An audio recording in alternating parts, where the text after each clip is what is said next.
During the Second World War, Germany was driven by more than ideology, propaganda, and military power.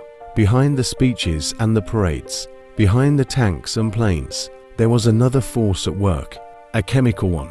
This is the story of Adolf Hitler and the drug culture of Nazi Germany, a story that reveals a hidden layer beneath the history we think we know. In the 1930s, Germany was a place where chemistry and pharmaceuticals were booming. German companies like Bayer and Merck were producing cutting-edge drugs. One of the most popular was a pill called Pervitin. It was a form of methamphetamine. It was cheap, easy to get, and it made people feel awake, energized, and unstoppable. Housewives took it to get through their day. Students used it to study all night, and the German army saw its potential.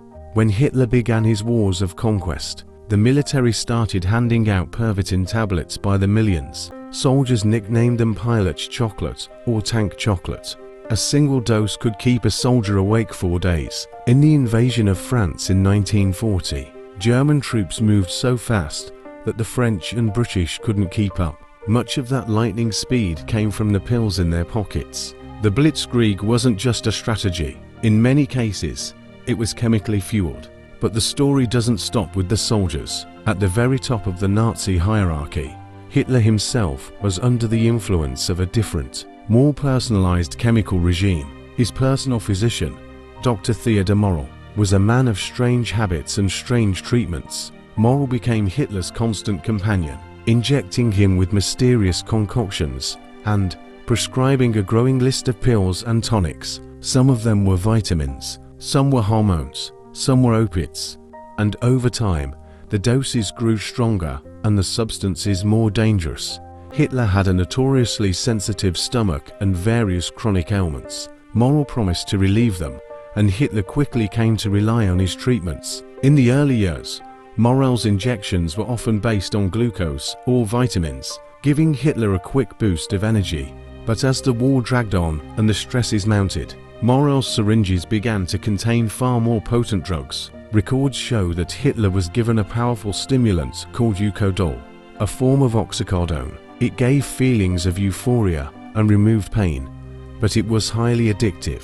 There were also injections of cocaine, officially to soothe his sinuses and throat. By the later years of the war, Hitler's daily routine often involved multiple injections, along with a cocktail of pills. He was living in a state of chemical dependence. The effects on his personality, hard to measure exactly, but eyewitness accounts paint a picture of a man whose moods could swing wildly. Sometimes he appeared unusually energetic and animated. At other times, he seemed paranoid, erratic, or deeply fatigued. The drugs may have helped him push through long days and nights, but they also may have clouded his judgment. While Hitler's drug use was personal, the broader German war machine was also running on chemicals. Luftwaffe pilots were issued Pervitin to stay alert during long bombing raids. Submarine crews used it to remain sharp in the cramped, exhausting conditions of underwater patrols. The High Command even tested combinations of cocaine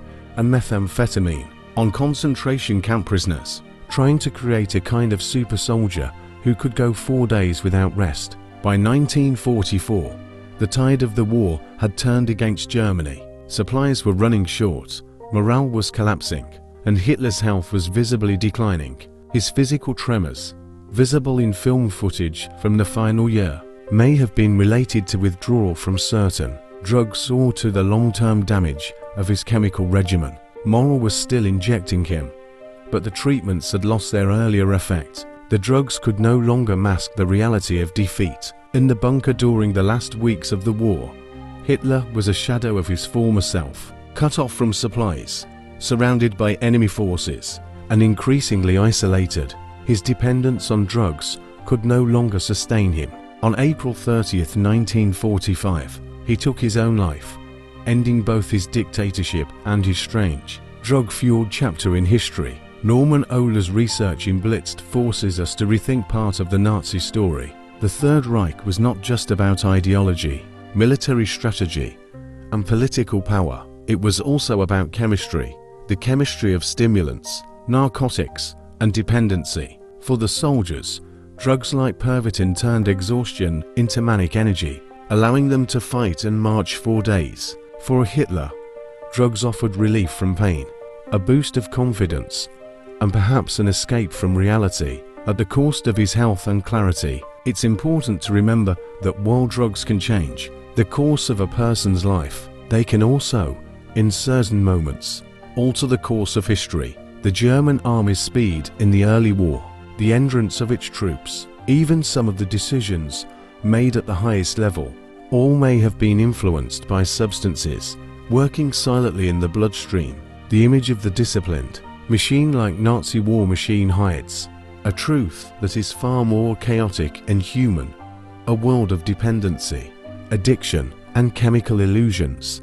The story of Hitler on drugs is not an excuse for the crimes of the regime. It is not a way to explain away the horrors of the Holocaust or the devastation of the war. Instead, it is a reminder that even the most feared leaders are vulnerable to weakness, and that those weaknesses can shape the world in strange and dangerous ways. As we look back on history, we tend to focus on battles and treaties, on leaders and speeches, but history is also made in quiet, unseen places, in laboratories, in medicine cabinets, in syringes. The drugs of Nazi Germany were one of those hidden forces, and their role is a warning of how chemistry can be used and abused in the service of power. So the next time you hear about the Blitzkrieg, remember that it wasn't just tanks, planes, and strategy. It was also tiny white pills handed out by the millions. The next time you see film of Hitler speaking, remember that behind that energy and force,